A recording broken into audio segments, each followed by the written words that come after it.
구약성경 260면 신명기 1장 19절로 33절 말씀입니다.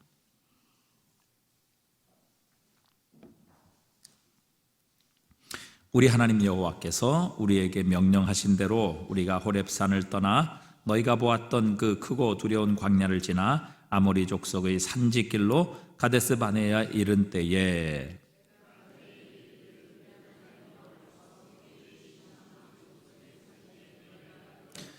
너희의 하나님 여호와께서 이 땅을 너희 앞에 두셨은즉 너희 조상의 하나님 여호와께서 너희에게 이르신 대로 올라가서 차지하라. 두려워하지 말라, 주저하지 말라 한즉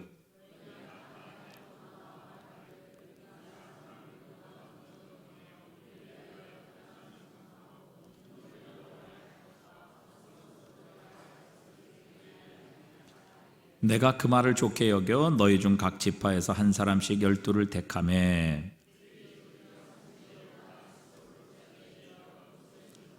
그 땅의 열매를 손에 가지고 우리에게로 돌아와서 우리에게 말하여 이르되 우리의 하나님 여호와께서 우리에게 주시는 땅이 좋더라 하였느니라.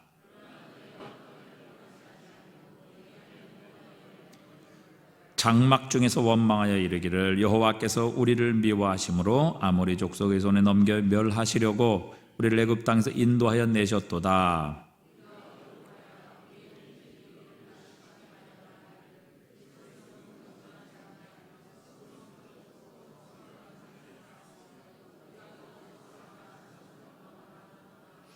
내가 너희에게 말하기를 그들을 무서워하지 말라, 두려워하지 말라.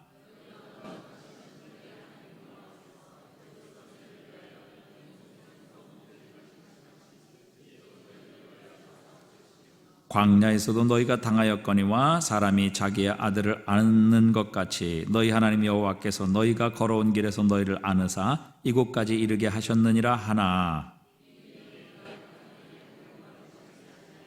함께 읽습니다. 그는 너희보다 먼저 그 길을 가시며 장막 칠 곳을 찾으시고 밤에는 불로 낮에는 구름으로 너희가 갈 길을 지시하신 자이시니라. 아멘. 병아리가 양계장에서 팔려오게 되면 그 순간부터 병아리들은 죽을 때까지 땅을 한 번도 밟아보지 못한답니다. 그리고 좁쌀이나 풀 같은 자연식품도 한 번도 맛보지 못합니다.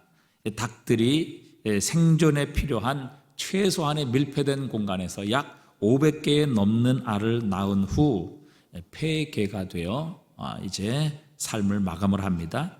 그런데 어떤 학자가 노화가 되어서 더 이상 이제 쓸모없는 이 폐계, 노계라고도 하지요. 이런 다 늙은 폐계 24마리를 구입해서 이제 야산에다 놓고 풀어놓고 어떻게 변화되는지를 지켜보게 된 것입니다.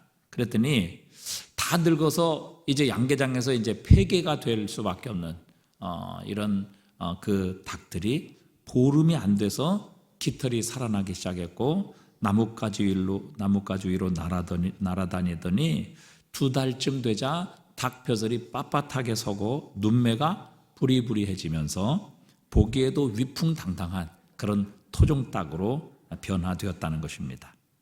그러니까 그 닭장에 갇혀 있을 때는 정말 죽음을 기다리는 그런 닭이었지만 대자연의 기운을 받고 맑은 공기, 좋은 물 마시고 풀과 야채 먹으면서 정말 그 땅에서 때로는 전투하고 또 시험받고 싸우고 그런 모습으로 이 닭이 생존하니까 죽어가던 모든 기능들이 다시 회복되고 혈기왕성한 이 젊은 닭이 돼서 돌아오게 되었다는 것입니다.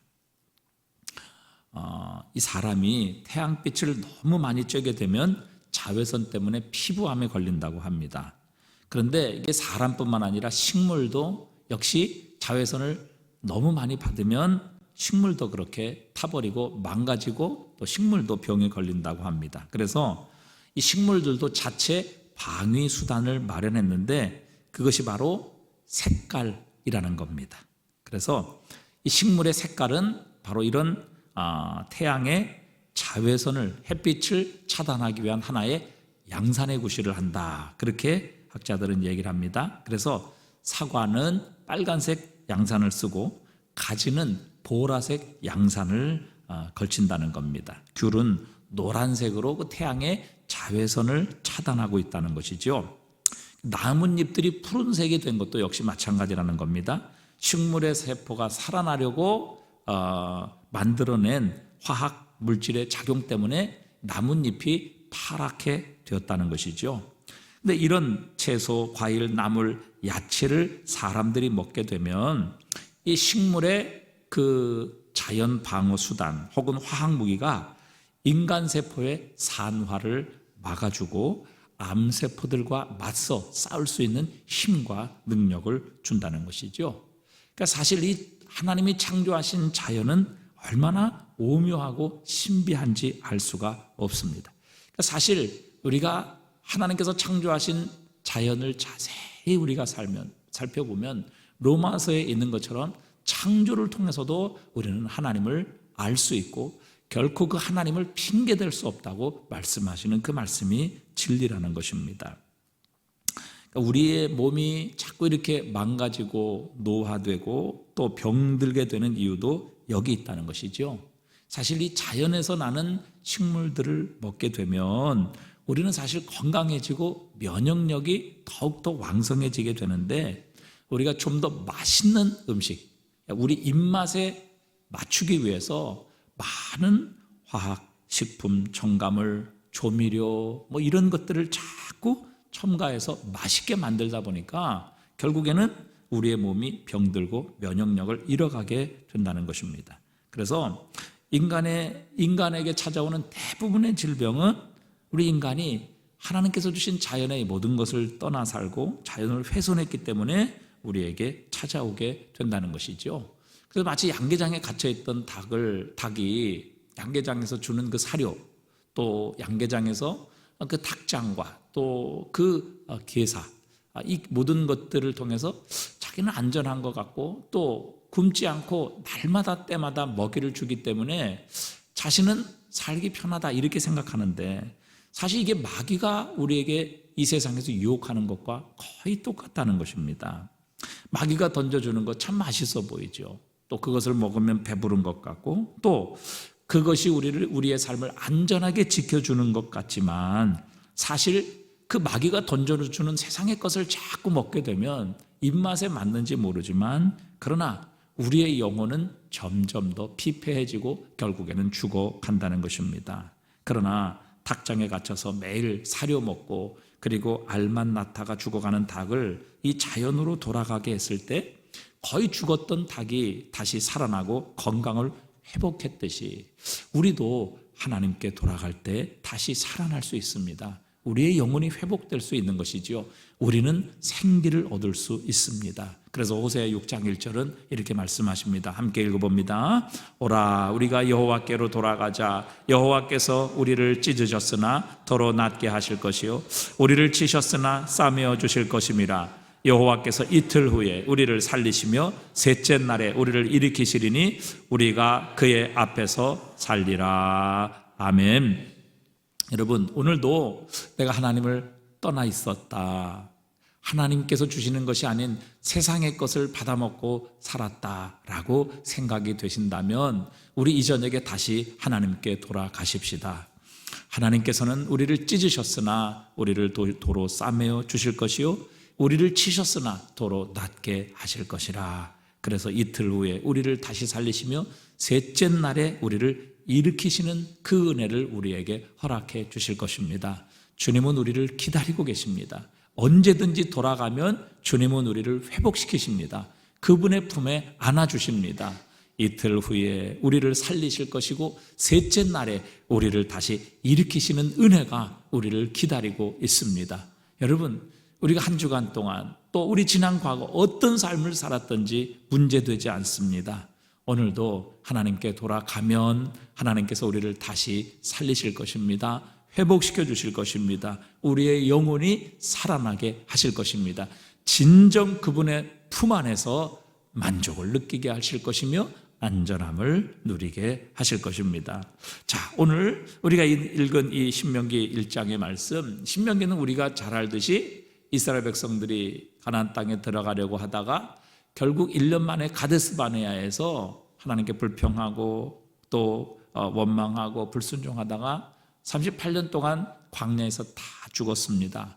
그리고 이제 마지막 40년 차가 되어 이제 요단강을 건너 이스라엘 백성들이 가나안 땅을 들어가기 직전에 하나님께서 모세를 통해 다시 한번 그들에게 주신 하나님의 말씀, 그래서 우리가 영어로 듀트로노미라고 이렇게 말하는데 이것은 두 번째의 율법, 두 번째의 말씀이라고 표현을 할 수 있습니다. 그래서 이제 새로운 세대, 이제 모든 그들의 부모들, 불순종과 원망과 불신앙의 부모들이 다 죽고 그 다음 세대가 이제 하나님 앞에 서서 가나안 땅을 들어가기 전에 다시 한번 하나님께서 그들을 향해 교훈하시고 경고하시고 새롭게 하시는 말씀이 바로 이 신명기의 말씀이지요.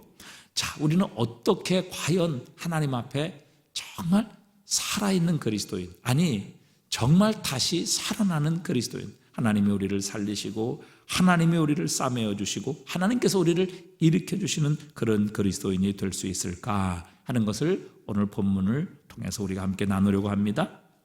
자, 오늘 원래 하나님께서 모세에게 명령하신 것은 가나안 땅을 정탐하는 것이 그 안에 포함되어 있지 않았었습니다. 오늘 보면 1장 21절을 한번 보십시오. 1장 21절에 보니까 하나님께서 이렇게 말씀하셨죠. 너희 하나님 여호와께서 이 땅을 너희 앞에 두셨은즉 너희 조상의 하나님 여호와께서 너에게 이르신 대로 올라가서 차지하라. 두려워하지 말라. 주저하지 말라. 이렇게 말씀하셨어요. 하나님께서 12명 택해서 가서 정탐하고 어느 길로 가야 될지, 또 거기엔 무엇이 있는지 가서 미리 좀 알아보고 와서 우리 가나안 땅에 들어가자, 이렇게 말씀하신 적이 없다고요. 하나님께서는 이스라엘 백성들을 향해 하나님이 약속하신 것 믿고 두려워하지 말고 주저하지 말고 올라가라. 내가 너희와 함께 있으리라. 그렇게 분명히 약속하셨다고요.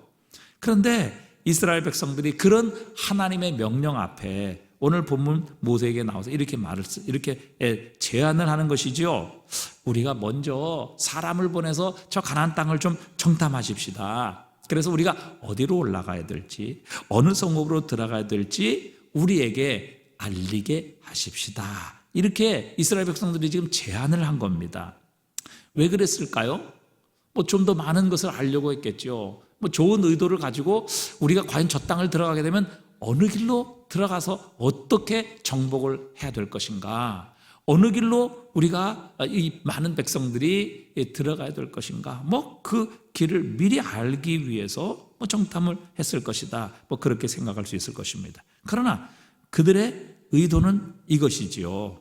우리가 먼저 정탐꾼을 보내서 저 가나안 땅에 좀 정보를 많이 알았으면 좋겠다. 그래서 저 가나안 땅을 좀 더 많이 아는 것이 우리가 저 땅을 정복하는 데 큰 힘이 될 것이다. 이렇게 생각을 했던 것입니다.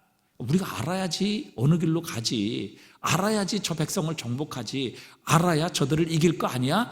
이렇게 생각을 하고 먼저 정탐꾼들을 12명을 파견을 하게 된 것이죠. 그런데 결국 어떻게 됐습니까? 그 정탐꾼들이 얻은 정보 때문에 이스라엘 백성들은 망하게 됩니다. 못 들어가게 돼요.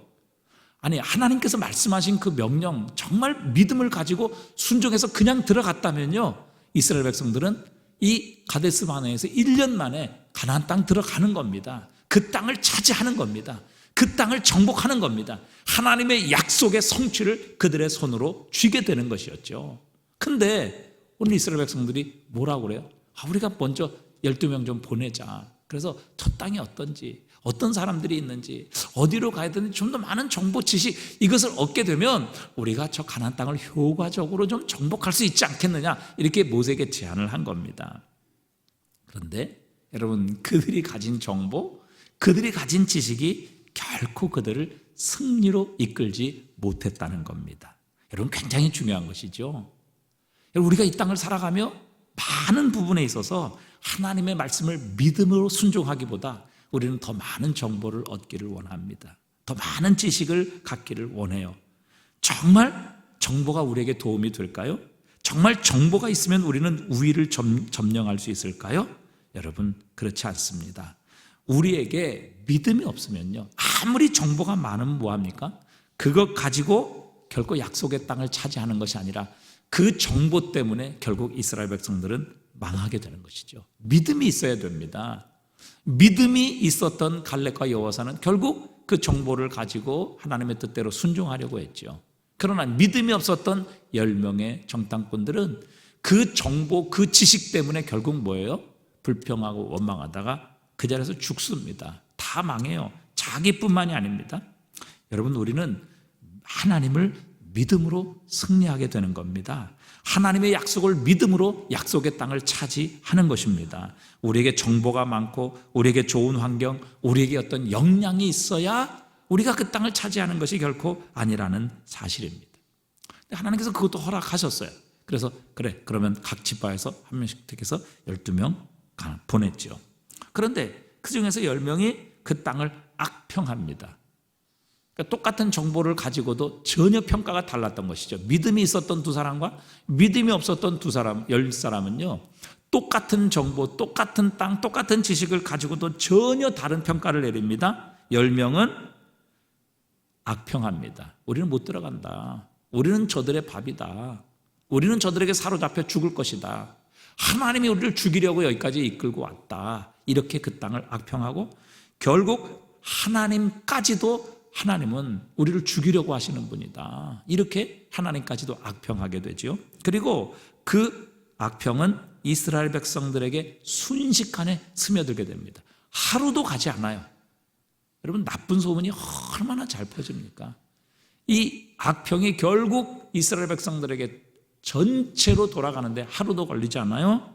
그래서 이스라엘 백성들은 그 10명의 불신앙, 믿음이 없었던 이 불신앙의 10명의 평가로 인하여 하나님 원망합니다. 불평합니다. 하나님께서 우리를 죽이시려고 여기까지 인도하셨다. 하나님은 정말 나쁜 분이다. 왜 우리를 여기까지 인도해서 우리를 죽이려고 하시냐. 이렇게 하나님을 악평하죠. 결국 이 사건으로 인해 그들은 바로 가나안 땅을 앞에 놓고도 다시 뒤돌아서 38년이라는 세월을 보낼 수밖에 없었습니다. 그리고 그 38년 동안 그렇게 하나님 원망하고 불평하고 하나님에 대해서 악평했던 자들은요, 다 죽었습니다. 하나님의 심판을 받게 된 것이죠. 그리고 이제 40년이 지나서 이스라엘 백성들이 요단강을 건너 여리고에 이르렀을 때에 하나님께서 이스라엘 백성들, 그들의 후손이죠, 그들에게 침묵하라, 아무 말도 하지 마라, 그렇게 말씀하십니다. 그리고 그들은 하나님의 말씀을 믿음으로 순종하죠. 그래서 침묵합니다. 아무 말 하지 않아요. 여러분, 세상에 얼마나 이스라엘 백성들의 체질을 따진다면 얼마나 할 말이 많은 민족이겠어요. 아니, 왜 지금 우리가 정복해야 되는데, 아니 이게 지금 여기서 돌고 있나? 돈다고 무너지나? 또 언제 무너질 거야? 하나님께서 혹시 우리를 여리고 사람의 밥이 되게 하시는 건 아니야? 여러분, 얼마든지 이스라엘 백성들은 이렇게 말할 수 있는 그런 가능성을 가진 사람들이었어요.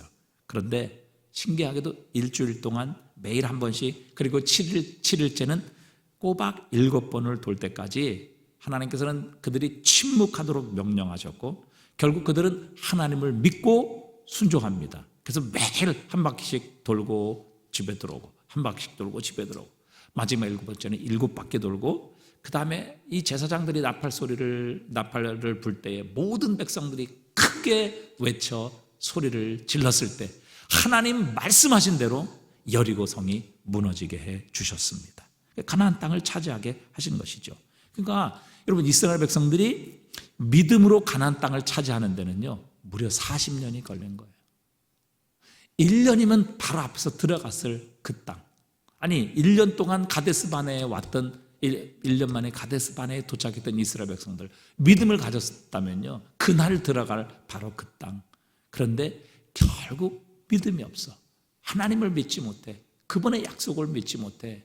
불평하고 원망하고 하나님을 악평하고 하나님이 주신 땅을 부정적으로 평가했다가 결국 뭐예요? 다 광야에서 심판받고 마지막 믿음을 가지고 순종했던 그의 후손들만 가나안 땅을 차지하게 하셨습니다. 여러분, 우리의 승리, 우리의 능력, 우리의 미래는 우리에게 달려있는 것이 아닙니다. 하나님께 있습니다. 하지만 우리가 말하고 불평하고 원망해서는 하나님의 축복의 약속을 누릴 수가 없습니다. 여러분, 하나님은 믿음으로 하나님 앞에 서는 자를 기뻐하십니다. 그에게 약속을 주시고 성취하게 하십니다. 그에게 능력을 베푸시고 그를 통해 하나님의 영광과 위대하심을 드러내십니다. 그래서 우리는 철저하게 우리의 믿음으로 하나님 앞에 무장하는 훈련을 해야 합니다. 얼마나 우리가 세상을 아느냐, 얼마나 상대방을 아느냐, 또 얼마나 우리의 미래를 아느냐, 여러분 얼마나 정보를 가지고 있느냐, 얼마나 미래를 추측할 수 있느냐, 얼마나 지식을 가지고 있느냐, 얼마나 성경을 많이 아느냐, 여러분 이게 아무 소용이 없는 것입니다. 우리가 또 우리 교회가 하나님 앞에 쓰임받는 성도, 쓰임받는 교회, 하나님의 임재와 능력을 체험하며 하나님이 함께 하시는 교회가 되려면 우리는 정말 용각산과 같은 그런 교회가 되어야 합니다. 이 소리가 아닙니다. 또 저 소리도 아닙니다. 용각산은 소리가 나지 않습니다. 여러분 이스라엘 백성들 하나님의 말씀, 하나님의 약속을 믿고 하나님께서 이 여리고를 무너뜨릴 거야. 그러니까 너희들은 그 말씀 하나님을 믿고 순종해. 침묵하고 아무 말 하지 마라. 그렇게 말씀하신 약속을 믿고 침묵하며 그 여리고를 돌게 되었을 때 결국 이스라엘 백성들은 하나님의 약속을 자기의 것으로 누리게 되는 이 놀라운 축복을 얻게 해 주셨습니다. 여러분 하나님 불평하고 원망하고 하나님을 향한 이 불신앙의 말, 그리고 서로를 향한 비난이 아니라 침묵하며 하나님의 말씀에 엎드릴 때에 하나님의 역사가 일어납니다. 그분의 말씀이라면 소리내지 않고 순종하는 성도, 순종하는 교회, 바로 그들을 통해 하나님은 하나님의 약속을 성취하십니다. 그때에 여러분 우리 앞에 어떤 대적이 있고 어떤 장애물, 여리고 같은 장벽이 있을지라도 그것을 무너뜨리시는 분이 하나님이십니다. 그것을 헤쳐나가게 하셔서 정복하게 하셔서 결국 하나님의 약속의 땅을 차지하게 하시는 것이죠. 그래서 여러분 저와 여러분의 미래는요, 내가 무엇을 가지고 있느냐, 어떤 정보를 가지고 있느냐, 뭐 성경을 얼마나 알고 있느냐, 뭐 얼마나 공부를 했느냐, 여러분 이것을 따라 결정되는 게 아닙니다.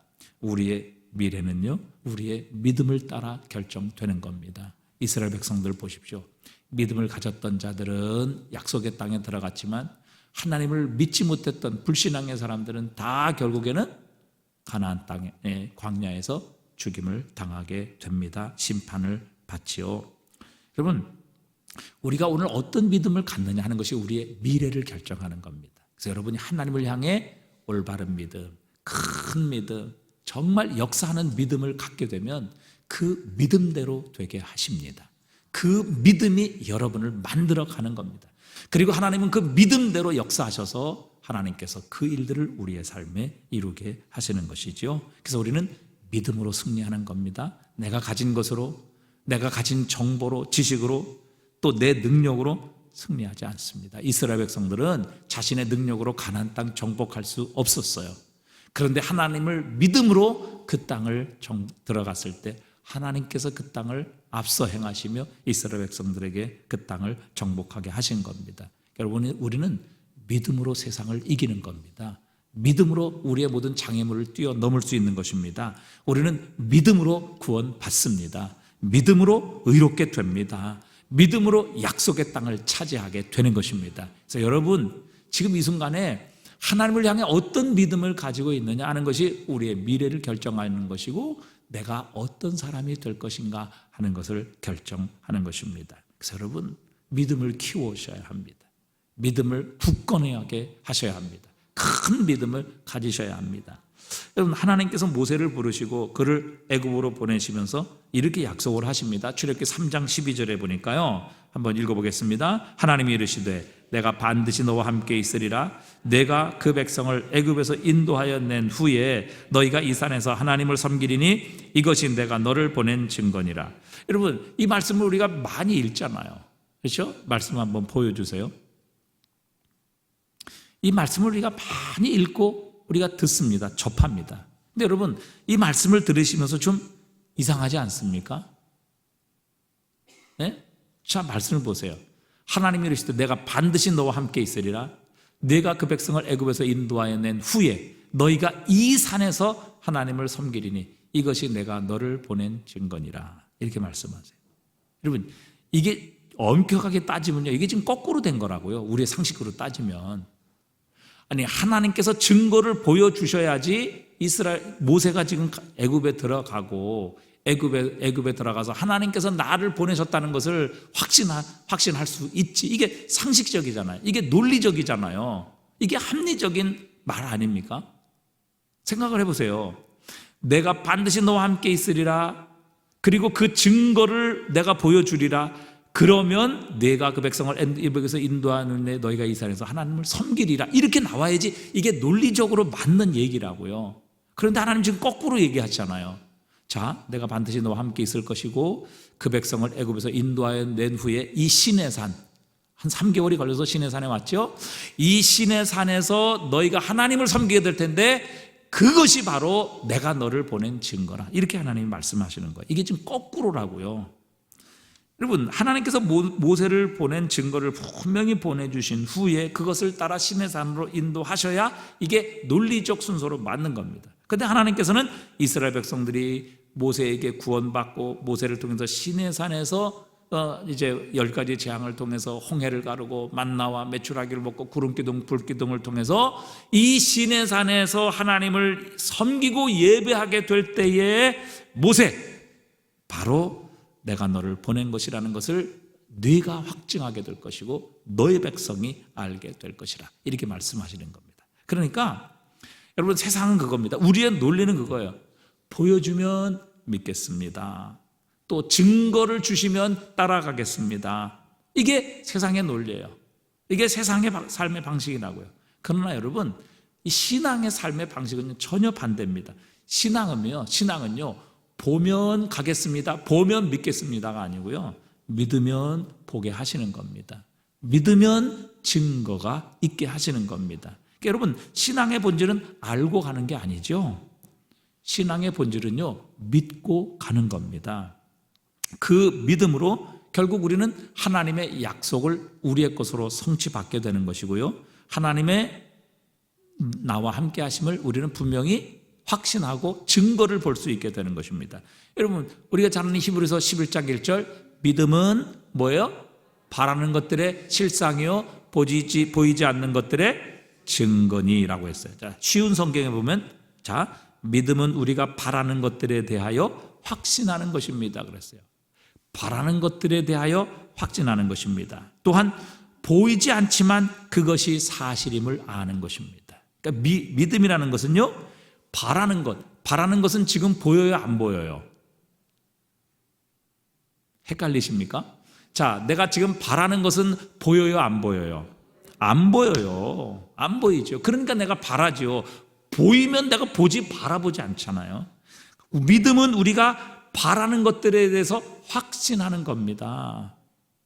보이지 않지만 확신한다는 거예요. 또 보이지 않지만 그것이 사실임을 아는 것입니다. 믿음의 대상은, 지금 믿음의 그 대상은 보이지 않는단 말이죠. 그러나 뭐예요? 그것이 사실임을 아는 거예요. 여러분, 하나님은 우리 눈에 보이지 않잖아요. 근데 믿음은 뭐예요? 그 하나님이 분명하게 우리와 함께 하신다는 것을 확신하는 것이고, 그 하나님이 우리 눈에 보이는 것처럼, 우리의 눈에 보이는 것처럼 그렇게 사실적으로 받아들이는 것이 바로 믿음이라는 것이죠. 자, 여러분, 노아가 구원받은 이유가 무엇입니까? 그의 의로운 행위 때문인가요? 정보력 때문이었습니까? 그렇지 않아요. 정보는요, 그 당시 노아 시대에 살던 모든 사람들이 다 알았어요. 120년 후에 이 땅에 홍수가 있어서 하나님의 심판이 있을 것이다. 정보는 다 알고 있었다고요. 하나님이 모두에게 알려주셨어요. 그리고 이 노아에게 증거까지도 보여주셨잖아요. 왜? 노아가 방주를 짓는 그것을 통해 증거까지도 보여주셨어요. 그러나 오직 구원받은 사람은요, 하나님을 믿었던 노아 한 사람이었습니다. 하나님께서 그에게 보여주셨기 때문입니까? 경험하게 해주셨기 때문입니까? 아니죠. 홍수가 있을 것이다. 그건 미래의 일이에요. 그거는 바라는 것이고 보이지 않는 것이에요. 그러나 바라는 것이 지금 보이는 것처럼, 그리고 또 보이지 않지만 그것이 사실임을 분명히 믿었을 때 노아는 뭐예요? 순종했단 말이죠. 그래서 그 믿음으로 말미암아 구원을 받은 겁니다. 히브리서 11장 7절입니다. 믿음으로 노아는 아직 보이지 않는 일에 경고하심을 받아. 보이지 않는 일이잖아요. 본 것을 순종한 것이 아니라 보이지 않는 것을 순종했단 말이죠. 그게 믿음이라는 것이죠. 그 보이지 않는 일에 경고하심을 받아 경외함으로 방주를 준비하여 그 집을 구원하였으니 이로 말미암아 세상을 정죄하고 믿음을 따르는 의의 상속자가 되었느니라. 이렇게 말씀하세요. 그러니까 노아는 본 것을 믿은 것이 아니라 보이지 않은 것을 믿었다고요. 하나님의 말씀을 믿었고 그렇게 하나님께서 120년 후에 땅을 심판하실 것이라는 것을 확신했기 때문에 그는 120년 동안 방주를 지은 것이죠. 하나님께서 말씀하신 대로 반드시 이루실 것이다. 하나님께서 그렇게 뜻을 정하셨기에 반드시 그분의 뜻대로 이루실 것이다. 믿었어요. 보이지 않았지만 믿었다고요. 그것을 확신했다고요. 곧 그 믿음의 결과가 뭐냐면 순종이었어요. 그리고 그것을 통해 노아는 구원받았죠. 그러니까 노아가 구원받은 것은 그가 의로워서 구원받은 것이 아니라 하나님을 믿었기 때문에 구원받은 것입니다. 아브라함도 마찬가지죠. 그가 믿음의 조상으로 축복하신 이유가 무엇입니까? 히브리서 11장 8절입니다. 또 읽어볼까요? 믿음으로 아브라함은 부르심을 받았을 때 순종하여 장래 유업으로 받을 땅에 나갈새 갈 바를 알고 나갔어요? 알지 못하고 나갔다고요. 그러면 무엇으로 나갔다는 거예요? 믿음으로 나갔다는 거죠. 그가 믿음의 조상이 되고 자식 하나 없었던 아브라함이 이스라엘의 조상이요 모든 믿는 자의 조상이 된 것은 그가 보았기 때문이 아니에요. 하나님께서 약속하신 것을 마치 보는 것처럼 믿었기 때문이에요. 경험해서가 아니라 하나님을 믿었기 때문에 그는 마치 그것이 이루어진 것처럼 순종했다는 것이죠. 그래서 갈 곳이 어디인지 어디로 가야 되는지 어떤 보장을 해주시는지 전혀 알 수 없었지만 하나님께서 말씀하셨기에 순종했더니 결국 하나님께서 말씀하신 대로 다 아브라함에게 그대로 이루어 주셨어요. 그러니까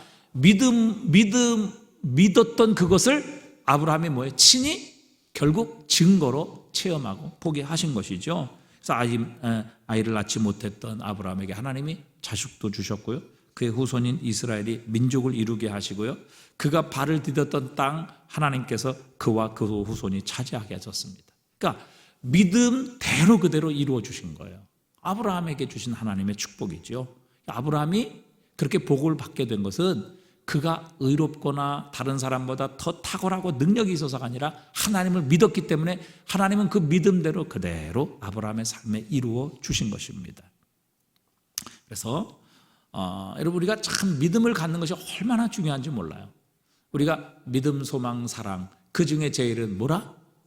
사랑이라. 근데 여러분 믿음, 소망, 사랑 그 중에 제일은 사랑이지만요. 사실 믿음, 소망, 사랑 중에서요. 믿음은 모든 것의 기초예요. 믿음이 없으면 소망, 사랑도 없는 거예요. 그리고 믿음은 모든 것의 기초란 말이죠. 여러분 땡벌이라는 곤충이 있습니다. 이 영어로는 범블비라고 이렇게 부르기도 해요. 이제 뭐 어디 디즈니인가에서 이렇게 범블비라는 영화도 나오고 그랬어요. 나훈아가 이 노래를 불렀죠. 땡벌. 난 이제 지쳤어요. 땡벌. 또 기다리다 지쳤어요. 땡벌. 당신은 못 말리는 땡벌. 당신은 나를 잃는 땡벌. 그래가지고 이제 땡벌이라는 노래를 불렀다고요. 근데 이제 원래 이 땡벌이요. 이게 원래는 땅벌이라는 말인데 이게 강원도 사투리예요. 땡벌이라는 말이. 근데 이 땡벌은요. 자신의 몸통보다 날개가 작아요. 그래서 사실 우리가 이제 과학적으로 보면 이 땡벌은 원래 못 날게 돼 있다고 그래요. 왜? 자신의 몸통보다 날개가 작은 거예요. 그러니까 날개가 커야지 이게 날잖아요. 근데 자신의 몸통보다 날개가 작기 때문에 원래 땡벌은 못 날게 돼 있다고 그래요. 그런데 이 구조상 날개가 너무 작아서 날지를 못하는 그런 벌인데 상식적으로는 날 수 없는 벌인데 근데 이 땡벌이요 자신의 날개가 자신의 몸보다 작다는 것과 자신이 날 수 없는 존재라는 것을 모른다고 해요. 그래서 땡벌은요 하루에 150km를 날아다니면서 뭐 이렇게 꿀도 뭐 따고 꽃 이렇게 또 돌아다니고 그런다고 해요. 그러니까 참 이게 신기하죠.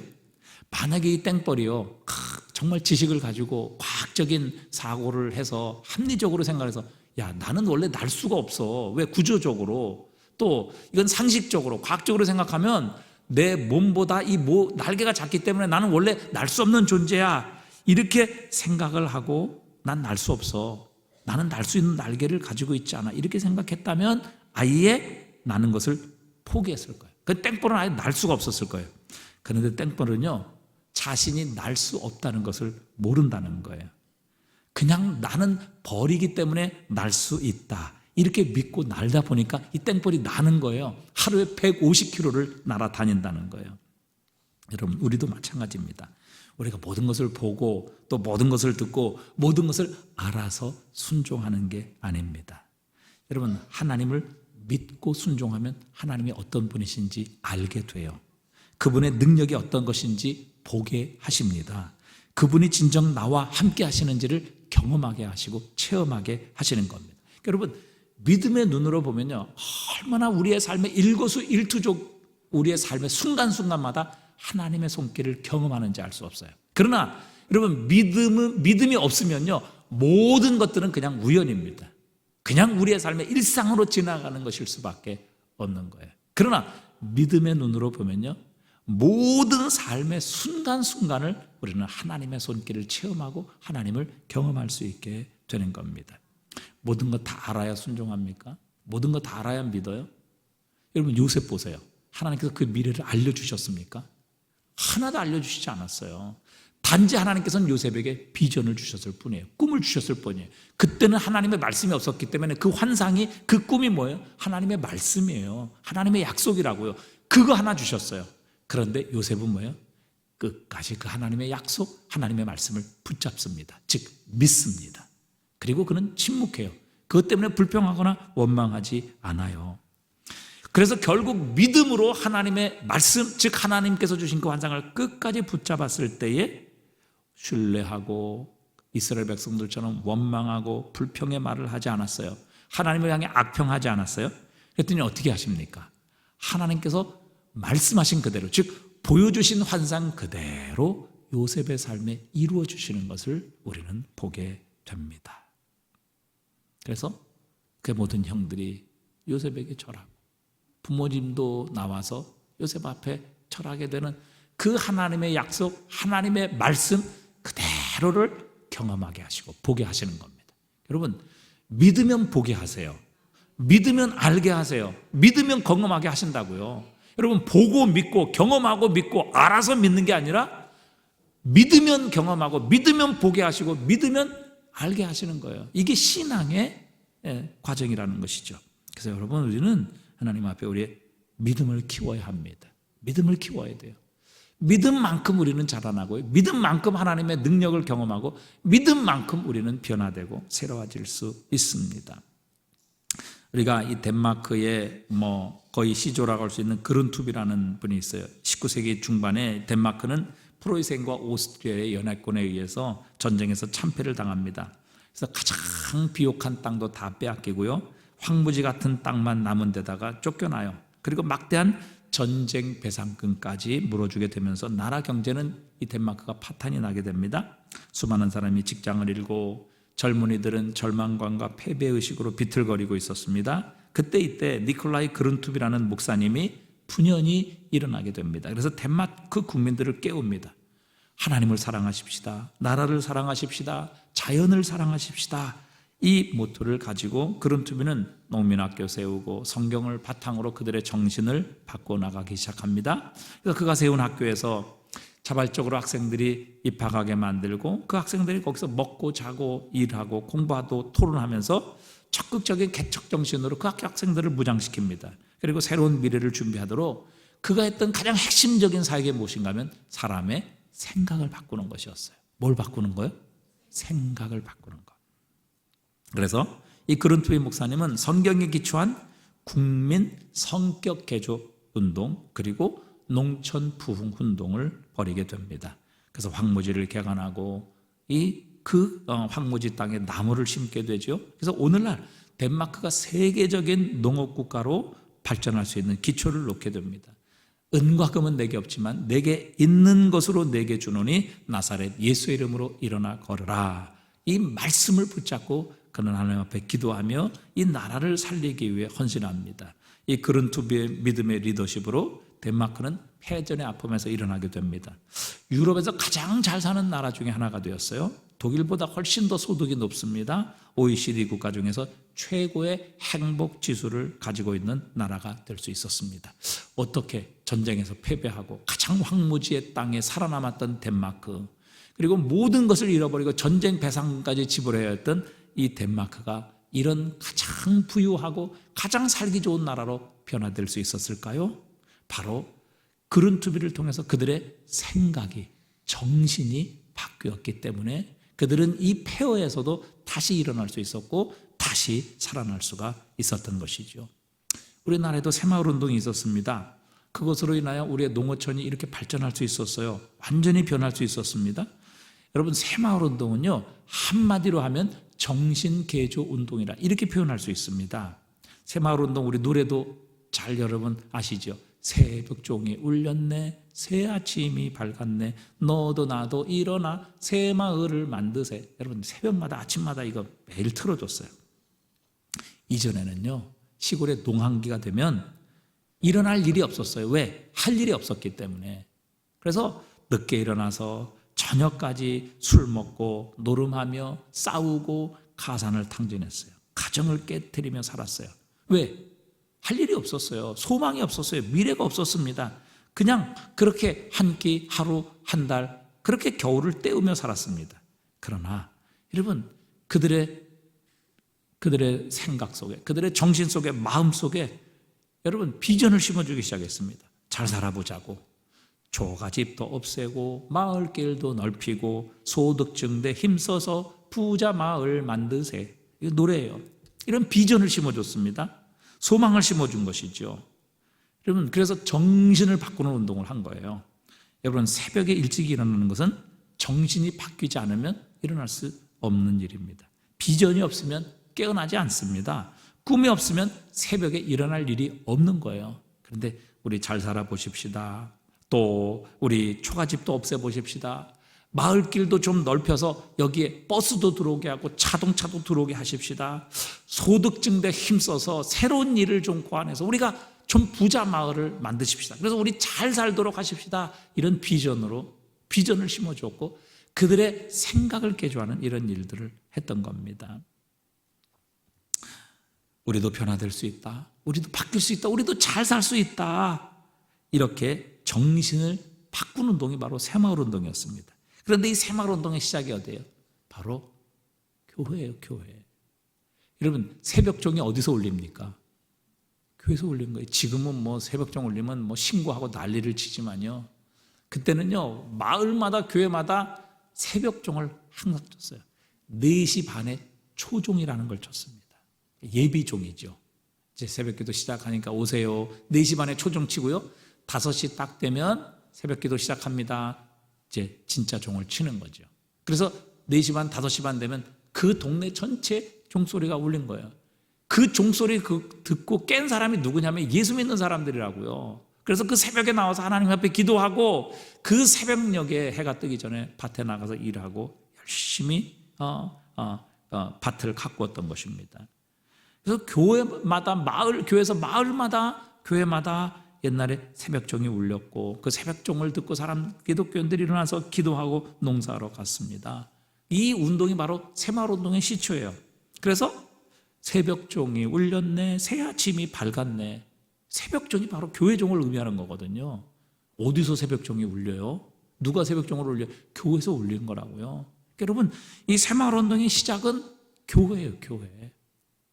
그리고 교회에서 새벽을 깨우는 바로 이 새벽종을 통해서 여러분 새마을운동이 시작이 된 겁니다. 그래서 결국 이렇게 여러분 그 농촌과 어촌의 사람들의 생각을 바꿨을 때 농촌이 바뀌기 시작한 겁니다.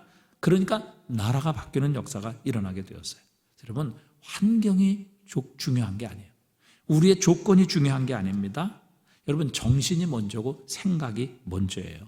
마찬가지거든요. 여러분, 하나님의 백성에게 있어서도 가장 중요한 것은요, 여러분, 숫자가 아니에요. 교회 건물이 아니에요. 우리의 환경과 조건이 아니에요. 얼마나 뛰어난 사람들이 많이 모였느냐? 여러분, 그건 아무것도 아닙니다. 하나님께 능력이 없어서 뛰어난 사람 없으면 일 못하세요? 하나님께 돈이 없어서 부자들을 모아야만 여러분 교회가 사역할 수 있습니까? 그렇지 않나요? 여러분 하나님은 죽은 자도 다시 살리셔서 역사하시는 분이세요. 그분이 뭐가 부족하세요? 그렇기 때문에 여러분 하나님의 백성에게서 가장 중요한 것은 믿음입니다. 여러분 믿음을 가져야 돼요. 믿음을 가지면 하나님의 역사가 일어납니다. 믿음을 가지면 하나님의 능력이 우리의 삶에 찾아오게 하십니다. 여러분 체험이 중요한 게 아니에요. 상식이 중요한 게 아닙니다. 지식이 아닙니다. 교회 규모, 교회 건물, 여러분 우리가 가지고 있는 어떤 사회적인 조건과 환경, 여러분 이것이 우리의 능력이 아니에요. 그리스도인에게서 가장 중요한 것은 바로 우리 하나님을 향한 믿음인 줄 믿습니다. 여러분 이 믿음 가지면요 바뀝니다. 새벽에 일어날 수 있어요. 아침에 일어날 수 있어요. 믿음을 가지면요 우리가 달라질 수 있습니다. 믿음을 가지면요 여러분 우울증 이길 수 있어요. 믿음을 가지면요 공황장애 이길 수 있어요. 믿음이 없기 때문에 자꾸 이런 것들이 우리의 삶을 지배하는 거죠. 여러분 믿음이 우리의 삶을 지배해 보세요. 하나님이 일하신다. 하나님이 나와 함께 하신다. 하나님 반드시 말씀대로 이루신다. 약속한 것을 이루시는 하나님이시다. 그분이 나와 함께 하신다. 그분은 전능하신 하나님이시다. 여러분 믿어보세요. 여러분 믿는데 어떻게 공황장애가 들어오고 어떻게 우울증이 우리의 삶을 지배하고 어떻게 불면증이 여러분 나의 삶을 다스립니까? 믿음이 없으니까 이런 일들이 자꾸 우리의 삶에 들어오게 되는 것이에요. 그리고 이스라엘 백성들이 얼마나 많은 기적을 체험했어요? 애굽에서 10가지 재앙을 통해 하나님의 기적과 능력 체험했죠. 세 번째가 네 번째부터는 여러분 첫 번째, 두 번째까지는 다 이스라엘 백성들과 동일하게 여러분 피재앙도 그다음에 개구리 재앙도 그다음에 이 재앙 다 이스라엘 백성들에게도 동일하게 임했지만요. 세 번째 재앙부터는 이스라엘 백성들과 하나님께서 애굽인들을 구별시키셨어요. 그래서 더 이상 이스라엘 백성들에게는 그 재앙이 임하지 않게 하셨다고요.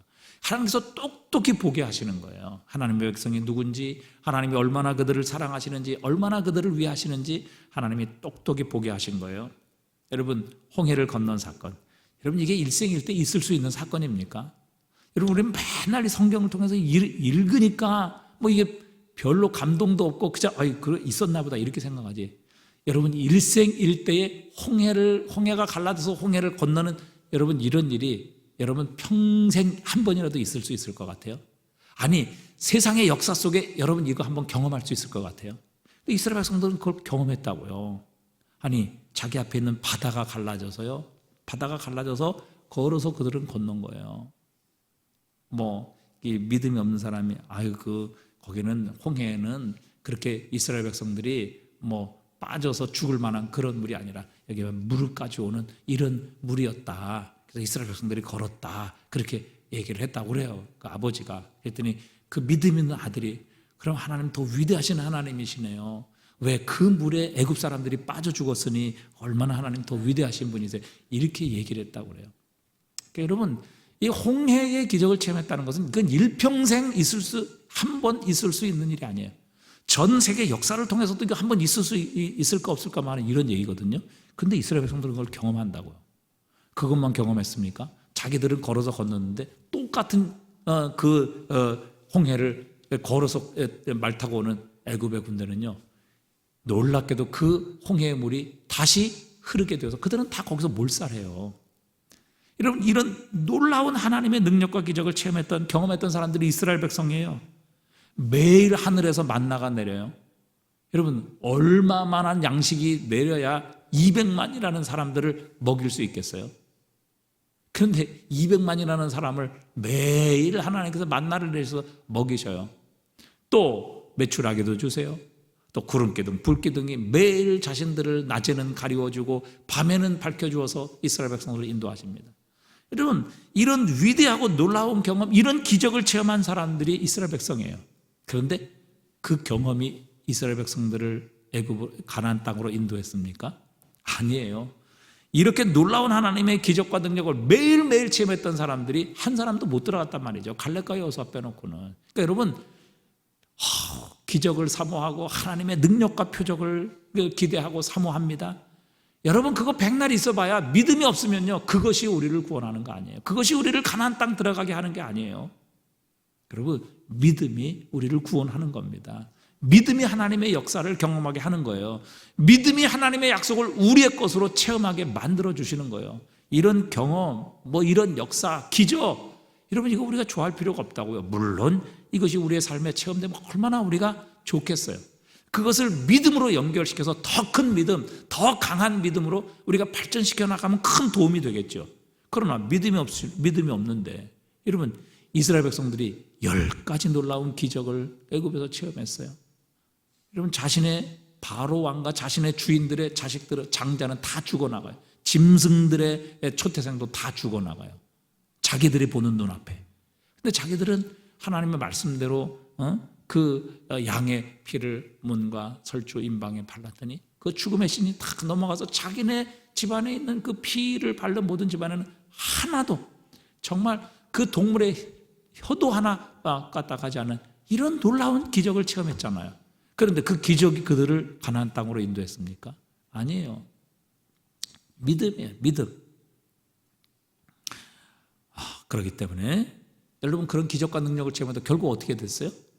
다 불평하고 문제만 만나면 원망하고 결국 하나님을 악평하고, 하나님 정말 나쁜 분이다, 왜 우리를 여기까지 들어서 우리를 죽이려고 하느냐. 여러분 말끝마다 이스라엘 백성들이요 9번이나 하나님을 시험합니다. 9번이나 하나님 앞에 불평하고 원망해요. 결국에는 결정적으로 이 가데스 바네아에서 10명의 정탐꾼의 이야기를 듣고 그렇게 하나님을 비방하고 원망하고 하나님을 불신앙했다가 결국 그 불신앙 때문에 이스라엘 백성들은 다 죽게 되죠. 여러분 그리스도의 능력은 다른 데 있지 않습니다. 바로 믿음에 있습니다. 우리가 하나님을 어떤 분으로 믿느냐, 그것은 증거가 있고 경험하고 내가 지식과 정보를 가지고 알고 있어서 생기는 것이 아니라 믿음을 가지면 결국 우리는 그것을 보게 되고 경험하게 되고 그 땅을 차지하게 하시는 겁니다. 그러기에 여러분 이 믿음을 달라고 하나님 앞에 기도하십시다. 여러분 믿음만큼 우리는 하나님의 역사를 체험하고 믿음만큼 하나님의 복을 받을 수 있으며 믿음만큼 우리는 하나님의 놀라운 약속을 우리의 것으로 누릴 수 있는 것입니다. 마지막으로 히브리서 11장 6절입니다. 우리 함께 읽어봅니다. 믿음이 없이는 하나님을 기쁘시게 하지 못하나니 하나님께 나아가는 자는 반드시 그가 계신 것과 또한 그가 자기를 찾는 자들에게 상 주시는 이심을 뭐해야 할지니라, 믿어야 할지니라. 여러분 오늘 하나님을 향한 이 믿음을 달라고 기도하시고 이 믿음을 갖게 되면요 우리의 삶은 변화됩니다. 새로워집니다. 능력으로 채워집니다. 우리의 삶은 달라질 수밖에 없는 겁니다. 여러분 믿음으로 이스라엘 백성들은 가나안 땅을 차지했지, 정보를 가지고 지식을 가지고 경험을 가지고 기적 때문에 여러분 그 가나안 땅 차지한 게 아니에요. 믿음을 가진 자가 결국 하나님의 약속의 땅, 젖과 꿀이 흐르는 땅을 차지하게 하셨습니다. 여러분 오늘 이 저녁에 주님 믿음을 주십시오. 나의 믿음 없음을 불쌍히 여겨 주십시오. 그래서 하나님 정말 하나님 믿게 하시고 하나님의 약속을 믿게 하시고 하나님의 말씀을 믿게 하셔서 하나님이 약속하신 젖과 꿀이 흐르는 그 땅의 주인공이 되게 하여 주시옵소서. 여러분 우리 이렇게 하나님 앞에 기도하는 이 밤이 되실 수 있기를 바랍니다.